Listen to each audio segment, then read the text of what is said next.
In this video, I'm going to talk to you about how to eradicate low quality leads in your business. So right now you might be suffering from a lot of low quality leads flooding your sales reps' calendars, where they're basically just, either no shows or they're picking up the phone to people that aren't financially qualified. We want to get rid of all of this. Now we see this in a range of different industries. One is in the course creator info product space. So if you're selling a course or you have like a mentorship program, if you're selling something that's fairly high ticket, it's going to be a problem if you're just getting loads of low quality leads, either for yourself or for your sales reps, or even if you have a sell off the page model where you don't actually have a team that are speaking to people, you still need high quality leads because these people need to go and actually buy something. So we need to solve that problem. It's also an issue in the insurance space. Basically anything where you're selling a higher ticket service, you need quality leads coming through the funnel. So this applies to a range of different industries. It could be for gyms, fitness facilities, like I mentioned, it could be insurance companies, all the way up to high ticket info product space businesses. So I'm going to talk about steps to eradicate low quality leads, specifically from paid advertising, but this does apply to other forms of marketing as well. So as I go through this, we're going to approach it from a range of different angles. So we're going to hit this problem from multiple sides so we can solve this in your business. Now, some of this stuff might not be an issue in your business, but some of it might. So as I go through this, just use it as a bit of a checklist and audit what you're doing and see whether or not you can apply some of these principles to improve the lead quality. So we're going to start with number one, and this is going to be the messaging. Okay, now this is really important. What you want to do is you want to have a look at the actual adverts you're running, because if you have an advert right now and the headline is something like this, free, okay, and then you have, something here that you're kind of giving away, a lot of the time free can also attract low quality. It doesn't have to, so this isn't like a rule. This isn't to say you can't use the mechanics of something for free. And if you're genuinely giving a lead magnet, then that is okay. But if you're going like something, where it's kind of like a straight to the call, so they're clicking on an ad over here, and then they're basically going to a call page. So this is like a landing page, let's say, where they're booking in, a call, and you have your calendar here, things like this. And then from there, they're going on to actually speak to a sales rep and transact. If this is your kind of current funnel, so something like a call booking funnel, if you're advertising something for free or low cost, that messaging can attract low financially qualified people. It doesn't have to, but it certainly can, okay? The other style of this is an unrealistic claim, okay? So if you, again, have an advert here and the claim is just larger than life, okay? So it's something, this could be things like a time constraint. So you could be like, how to make, 100K in, 2 days, no experience required, okay, something like that. All right, if you're advertising something like this, people who are slightly higher education or a little bit more qualified, potentially higher financially qualified, these people may think, this sounds like a scam, I'm not going to get it. But there will unfortunately be a lot of people who do fall for this, but they're typically going to fall into the lower financially qualified category, okay? So an unrealistic claim is one and free is another. Okay, these are two big things that you don't want to be advertising and you don't want to be pushing if you're experiencing a lot of low quality leads. Now, there's kind of two things in this unrealistic claims that we spoke about. One is the time and the other is the amount. Okay, so in this, it's like a make money offer. So again, if we're talking about like a super high amount in an unrealistically short amount of time, that can actually be a low quality, or that can actually attract low quality leads because it just doesn't seem like the right thing. It's kind of like too easy, it's too good to be true. And a lot of people will actually know that, and that the people with money will stay away from it, and the people who are really just looking for something that just doesn't really exist in the world, but they just want it, they are going to be the ones who click on it. But unfortunately, those types of people don't typically have a lot of monny to spend on your offers. Okay, so I'm just going to summarize them in this list. So the first one that we're dealing with is going to be free.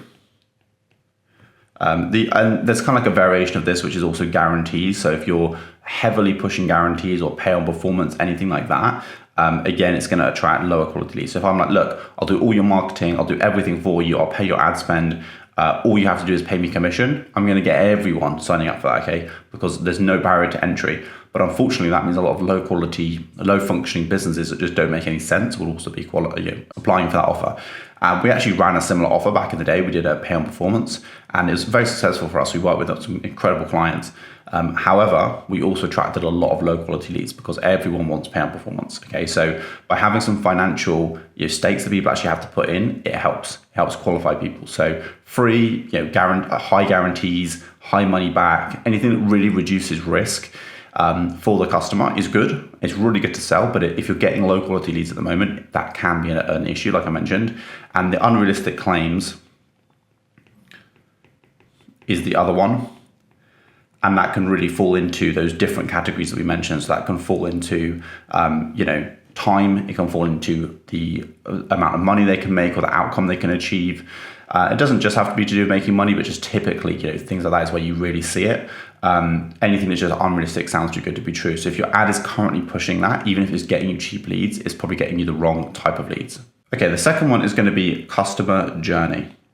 Okay, so this one again is quite straightforward. If you've got high volume, low quality leads, you need to add friction. Okay, so you need to add some type of friction. Now, what that looks like is, let's say you have, let's say right now your funnel looks something like this. Okay, so you have an advert, you go through to a booking page, okay, and then you talk to someone over the phone. Okay, if that is your funnel right now, what I would do is I would audit this step and I would say, okay, what does my form look like?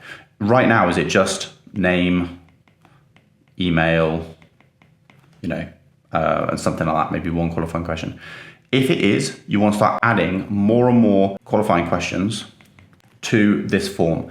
And the reason why you want to do that is because when someone has to actually answer more questions, it's going to expose their financial affordability, it's going to expose how serious they are. And the longer the form is, the more people are going to drop off. So if you have something like a type form or a survey, anything like that, you want to start adding more questions. So you can allude to the price. You can say, this is a minimum 5-figure investment. Or this is a minimum 4-figure investment.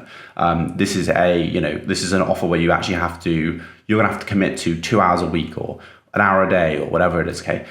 If you start adding these questions, people are going to self-qualify or they're going to self-disqualify. So of course you'll get some who slip through the net, but typically the longer that form is, the better it's going to be for producing a high quality lead. Now, again, it isn't to say this is always the case. All of these rules, all these kind of things I'm giving, they do have, there's examples I can think of off the top of my head where the opposite has become true. So it's not always to say that just doing this is going to solve your problem, but if you stack these steps together, it's going to start to improve things. So adding friction to your customer journey is going to be a really good tool that you can use to start to improve your lead quality. And it's about asking intelligent questions. Again, sometimes you can just turn people completely off. So even the right lead can get turned off if you have, questions that are just too intrusive or just, asking too much of someone. It does depend on the industry. Like if you're talking to business owners, a lot of the time they don't want to fill out just tons and tons of stuff, but they still might be quite highly financially qualified. The other side of that is if you're doing a more kind of mass market offer, something that a lot of people can buy, you may want to add some qualification questions to that customer journey. The other thing that kind of ties into customer journey is how you're optimizing your campaign. And what I mean by that is if you're running something like a meta lead form versus a website conversion, these are very two different mechanics. Same with like LinkedIn, same with essentially any channel that offers this. So if we look at the customer journey, it'd also be things like on-platform forms versus website conversions. So thinking about this, typically in our agency, we've always kind of had this underlying belief that something like a Facebook lead form is going to be lower quality than a website conversion lead. Now, recently, this really is not the case. And I definitely wouldn't recommend you have that mindset because it's really important to judge based on the data. So just because historically Facebook lead forms were typically lower quality, it does not mean that's the case now. And we have seen in our agency for certain clients, lead forms work extremely well, and they're actually the kind of core pillar of how we're doing marketing. For some of our other clients, lead forms just get super high volume, super low quality, and we have to use website conversion ads. So it depends on the client, it depends on the industry, and loads of different factors. But right now, if you're running like meta lead forms or LinkedIn lead forms, something like that, maybe consider using website conversions. And then you can expand that customer journey. You can ask more questions. You can put more information in front of them. You can self-qualify them, or they can self-qualify themselves through your customer journey. Okay, the third one is going to be campaign optimization. Now, what I really mean by this is training the ad platforms. So what this actually means is when you're sending back lead events, you don't want to be sending back just any lead event. You don't want to be treating everything the same. You want to be sending back high quality events. So if you're sending ads, if you're running ads on Meta or Google, you want to be pushing the right data back into the system so the platform actually knows what is a good lead and what is a bad lead. And the reason why is because then you can actually optimize towards that event, and the system knows what is good, what is bad, and it will get you more leads like the good quality leads. Because if you're treating every lead event the same currently, it doesn't know if it's a good or a bad lead, so it's just going to get you more of it. And if it's easier to get one type of profile person, it's going to go ahead and do that. So, if you're just telling Meta or Google, look, every single lead is the same, you've got an event, you've done your job, it's just going to keep getting you more of those same leads. So to kind of push it in the right direction and get you higher quality leads, we need to be able to show it what is a high quality lead and what isn't, so that they can go after the right people based on the data points they have of those users. So that's why we need to train the ad platforms. Now, how do we do that? Let's have a look at a VSL funnel. Okay, so let's say we have our opt-in page here. This is our opt-in. And let's say we've got our little name and email field, things like that. And then on page 2, we're going through and we have a video sales letter. Okay, so let's say we've got our video here, some information. And then on the back of that, let's say we're sending someone through to a sales page. And again, this could be a call booking page, it doesn't matter. And then off the back of that, someone is transacting, okay? Simple funnel. Now, what we want to do is typically what we would be doing is we would be pinging Facebook every time someone opts in. Okay, so every time someone gets to kind of literally this stage here, so they just arrived, we would be saying that is one lead. Okay. However, what we want to do instead is we want to delay that. So we want to make it so that if we just take this video, let's say we've got our videos here, okay, and let's say we have our kind of start of the video, end of the video. We want to be pinging Facebook when they've got let's say 10 minutes through, something like that, okay? So what we want to do is we want to take that and we want to make that the lead event. So that is when the lead fires. Now, how do you do this? There's a few ways. If you're running a funnel on something like ClickFunnels or Go High Level, and you can install GTM, which is Google Tag Manager, and I have other videos on this on my channel. What you can do is you can set up a delay so that you've got a time delay trigger, and then that is going to ping the event, okay? Now, I would also go one step further. Again, if you need help with this, we can come on board, we can help you set this up. We've done loads of times for our clients and it has had a measurable impact, so it's something we can help with. Now, what I would say is a few things, a few considerations. Firstly, as well as doing the lead event, you also want to ping this in your CRM. Okay, CRM tag.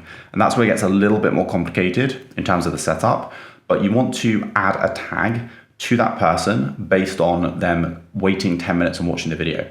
You can again do this through GTM. There's a way of doing it. I can show you how to do it. Just book a call with me, link in the description, and I'll be able to do that for you. But the truth is, doing this is really important, because then what we can do is we can have a look at the data and we can say, okay, out of, let's say, the last 10 sales, so let's just put sales here, 1, 2, 3, 4, let's just do 5 for this example, okay? Out of these last 5 sales, how many had the CRM tag and how many didn't? Because if, let's say we have one, maybe the second one doesn't, maybe this one does, maybe this one does, and this one does. Okay, so 4 out of 5 in that example, we know that by definition, most people are getting that tag that are buying their higher quality leads. Okay, so out of the last 5 sales, 4 of them have the tag. So I know that is a high quality event, I want that. Now, although that's super logical, and you would think, okay, well, surely anyone who is watching the video 10 minutes through is going to be a higher quality lead.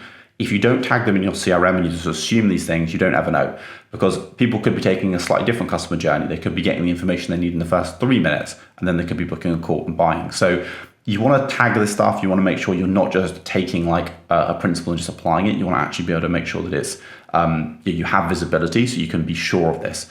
So as well as firing the lead event on a delayed trigger, we also want to add a tag to that person in our CRM, again on the same event, so that we know that if the tag exists, they also it's fired the lead event, and we also then can see whether or not those tags correlate with sales. So yeah, basically we want to be optimizing for a higher quality event. That's how you do it on a VSL funnel, but there's other ways of doing it as well. So for example, let's say you just have let's say we're not running a VSL, and instead, let's say we have a different type of funnel. So let's say we have our ad, and then from there we have just a simple lead form. Okay, I'll show you this one, and there's one example as well if you run surveys. So let's say we have our lead form, and then from there, let's say we have a sales rep, outbound call, something like that, and then from there we're transacting. So in this example, we can do a few things. Firstly, we can actually delay the event, or we can send back another event if that person becomes a quality lead. So let's say we have between the lead form being submitted and the sales rep calling, let's say we have something like on average a 2 to 10 minute delay. Okay, so we have our sales reps, they're there, they're ready, they want to, they want to be contacting these leads. So we know that they get contacted within like 2 to 10 minutes. If that's the case, they can get marked on the CRM with the tag as high quality or low quality, okay? And we can use that data. So if we kind of expand this funnel out a little bit, let's say we're here, and rather than sales rep just talking to them, the sales rep talks to them, but then the sales rep marks them as either a high quality lead or a low quality lead, okay? If they're a high quality lead, we can ping that data all the way back to that ad, and then that we ping back to Meta or Google, and then they will know, okay, that's a high quality lead versus a low quality lead. And we can still push both back into the system. Like one can be, we can basically use 2 events to do this, but that will help us then optimize over time for the high quality event versus the low quality. So that's one way of doing things. And again, this helps by just pushing high quality data back. The third way of kind of doing things is if you have a survey, okay? So again, there are other ways as well, but I just want to cover the main ones. So say you've got a survey here, survey page, and then off the back of that, you've either got like another page or you've got a sales rep or something like that, okay? So essentially this first part is the interesting part. You can do this one quite easily because with a survey, there's typically more than one outcome because they're taking paths, okay? So they have question 1, then they go to question 2, and there's 2 choices maybe, and then if they take this path, it takes them down to here. They take this path, it takes them down to here. So you've got like different types of, imagine each of these is like a question. You've got different types of outcomes that typically happen with a survey. And this becomes kind of easy for us to start tagging people because then we know, okay, well, if they take this path, maybe they go to a specific thank you page A. And if they take this path, maybe they go to thank you page B. And we know that thank you page A is a high quality event. So we can push that data back into the system. And that's the data that we want to show Facebook or Google. This is what a high quality lead looks like. Okay. Now, again, if you need help setting any of this stuff up, we can do it. But essentially what we're trying to do here is we're trying to show, we're trying to teach the system what a good lead looks like and what a bad lead looks like. So these are some of the really from a kind of campaign objective setup, this is how we can do things. Okay, so the fourth and final kind of bit I want to go through is going to be follow-up speed. So this really applies if you're running a system that actually has salespeople involved. Okay, if you're running like something that's automated where everything just goes through and you're using like email, SMS, and it's all just selling off the page, this really doesn't apply to you as much. But if you're running a system where you have sales reps, human touch points, follow-up speed is going to be super important. Let me give you 2 examples here. Let's say example 1, you've got a lead becomes a lead, then they have to wait. Let's say they have to wait 24 hours. Then you call them, okay? And let's say example 2, you get your lead. They wait 2 minutes. Then you call them, okay? Logically, which do you think is going to be the more successful? It's obviously going to be option 2, okay? Everyone kind of knows that, yet so many businesses ignore leads that come through. So you do not want to be running lead generation when you cannot be taking calls. If you have a system where you get an inbound lead and you call that lead out, you need to reduce that time, okay? The shorter that time frame is between them becoming a lead and you contacting them, the more likely they're going to answer and they're going to remember who you are. It's very unrealistic to assume that someone is going to remember who you are 2 days from now when they opted in on a Facebook lead form. They might, but they also might not. And you're probably not the only business they're communicating with or they're inquiring with. So it's really important that if you want to win that business, you reduce the time to first touch point. Okay, so you just try and reduce that time. You can do things like set up auto dials on CRMs. You can have sales reps that just understand you need to train into your sales reps. They need to be contacting these leads quickly because you're just going to be losing money. So if you're right now experiencing a lot of low quality leads, I would just audit how long is it taking for those leads to be followed up with and how many times are they being followed up with. That's the other one, follow-up frequency. Okay, because if you're just ringing them once, it's not really sufficient. Okay, sure. In an ideal world, everyone who contacted you is like, remembers who you are and is just ready to do business, but that obviously doesn't actually happen. So you need to follow up with a high frequency of touch points. So like if I get a lead today, right now, I want to be ringing them. I want to double dial them, triple dial them, because some people have their phones on do not disturb, things like this. If you double dial them, it sometimes gets through. Or at least if someone sees the same number ringing multiple times, they think, okay, this might be something important. So you want to be leveraging just those basic kind of best practices to try and get more people on the phones and more touch points, more contact with your leads, so that you can maximize the quality of them. So these kind of 4 steps are pretty straightforward. Start with the messaging, look at how you're promoting things. And it's not just your ad, it's also your funnel. It's the entire process. Okay, so be looking at your campaign messaging as number 1. Next, look at your customer journey. So, how can you add a bit of friction? How can you make it more obvious what you're selling? How can you just basically turn away? How can you push away the people you don't want through the campaign messaging and the journey you're taking people on? Next, you need to be optimizing for high quality lead. So give the signal back to the platform what isn't a high quality lead, and then follow up with them quickly. If you do those 4 things, you're going to be able to improve your lead quality. This is what we've seen over time with our clients. I hope it helps. Please like, subscribe on the video, leave any comments. I'm happy to make more future videos explaining some of these things in more depth, but I hope you got some value out of it. And if you want to work with me and my agency, there's a link in the description. We help e-commerce brands and we help education companies scale and grow their businesses. Thanks very much.